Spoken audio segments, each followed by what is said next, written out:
So, and alongside those, or talking a little bit more about cultural differences, I'm going to be talking about homework, which are given by schools, but because they're homework, they're done at home, they're done in the families.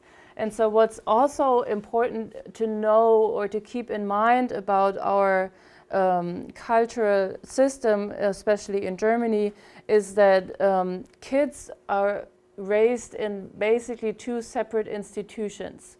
So they're not so much intertwined. So let's say we have Max, who is a German elementary school student, and he goes to school for usually 6 to 8 hours per day.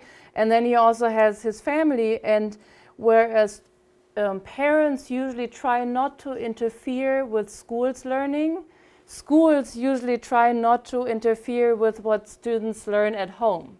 So they're regarded as two separate and independent contexts which have great autonomy.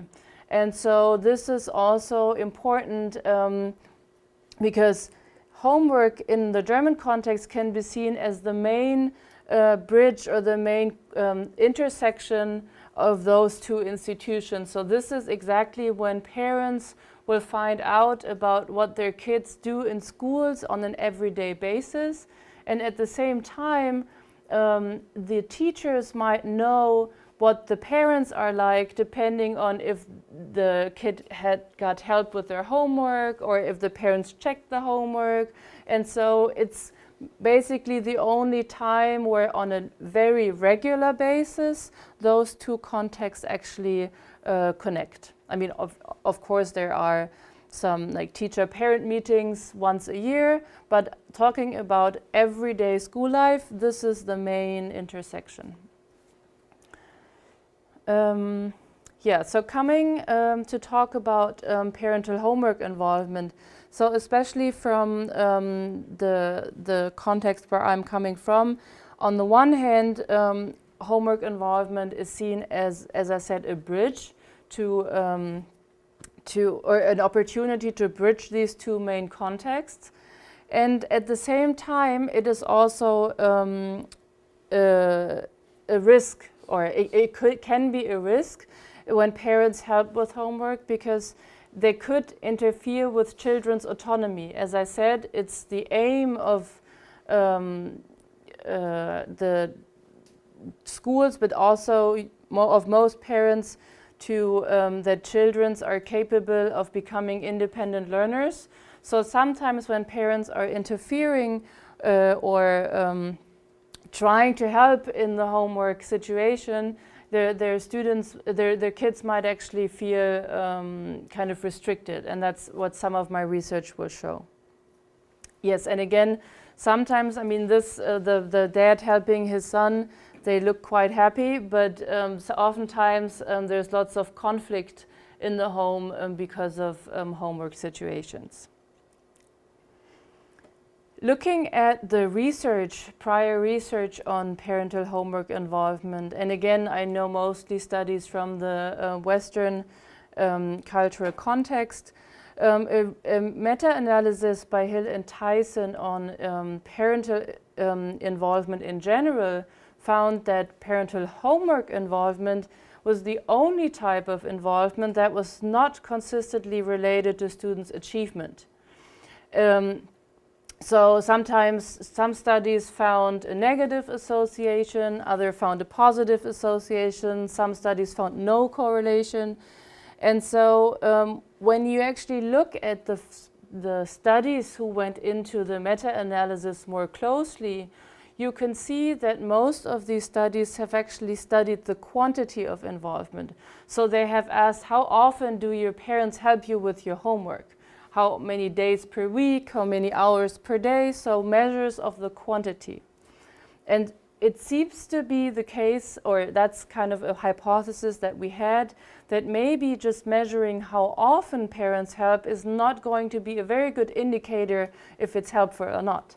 So actually, when you look at some studies that differentiated between different dimensions, you find a much more consistent pattern. So you find positive associations when parental involvement in the homework process is autonomy supportive, when it is emotionally supportive and well structured. However, when kids are perceiving parents' help as confusing, maybe their explanations are confusing, or also when they perceive them as being controlling or intrusive in the homework process, then also then negative associations were found.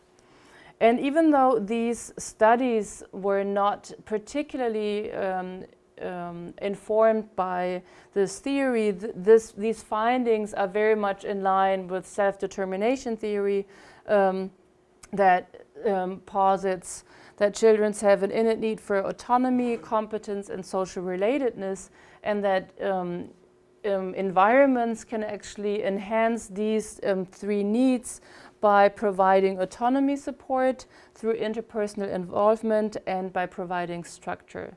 So most of this research is conducted in classroom settings, and I'm sure you're familiar with that, but there's also some research on parental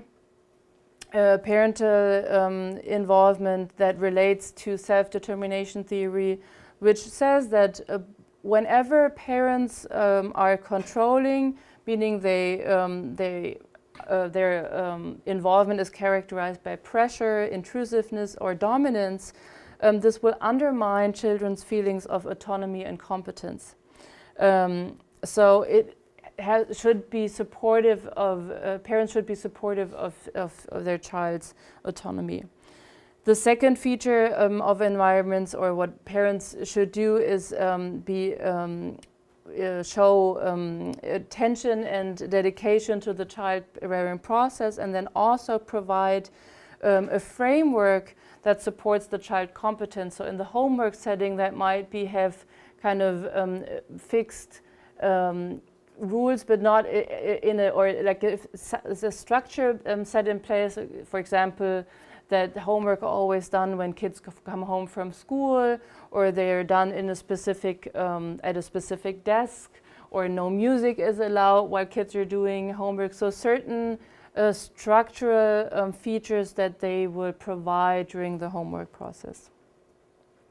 So while we did not specifically test self-determination theory, all of the research that I'm going to present is influenced by this general theoretical background, and so lots of the measures that we developed were kind of informed by self-determination theoretical, the self-determination theory.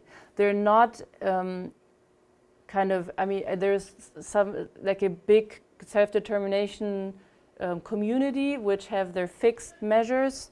We're not using those. So just to be clear that we don't have the kind of published measures on self-determination theory that are out there.